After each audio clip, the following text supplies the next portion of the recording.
Best friend's betrayal at the concert, can our friendship survive? Yeah. I was beyond excited when my best friend, Lily, told me we'd scored front row tickets to our favorite band's concert. 4 months, we'd been daydreaming about this event, singing along to their songs in my car and planning our outfits. Little did I know, this concert would turn our friendship upside down and almost end it forever. The day of the concert finally arrived. As we walked towards the venue, I was bouncing with energy. Lily, however, seemed a bit off. She was quieter than usual, constantly checking her phone. I brushed it off, thinking she was just nervous. Once inside, the atmosphere was electric. The band started playing our favorite songs, but Lily wasn't enjoying it as much as I was. She kept disappearing to the bathroom or stepping outside to make calls. I was starting to get annoyed. After the concert, we went back to my place to unwind. That's when I stumbled upon a text on her phone.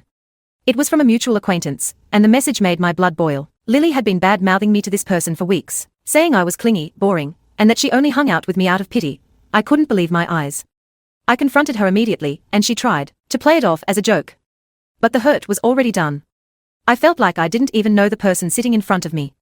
We had a huge argument, and she stormed out of my house. 4 weeks, I was heartbroken. I couldn't understand why my best friend would betray me like this. I avoided her, calls and texts, and every time I thought about her, I felt a mix of anger and sadness. One day, I received a long, handwritten letter from Lily. In it, she apologized profusely.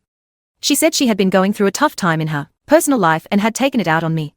She begged for my forgiveness, saying she realized how much our friendship meant to her. I was skeptical. At first, trust had been broken, and I wasn't sure if I could ever let her back into my life. But as I read her letter over and over again, I started to see things from her perspective. A few days later, Lily showed up at my door with a bouquet of my favorite flowers. She looked genuinely remorseful. We sat down and had a long, honest conversation. She told me about the struggles she had been facing, and I shared how her betrayal had affected me. Slowly but surely, we started to rebuild our friendship. It wasn't easy. There were still moments when I would remember the hurt she had caused, but we worked through them.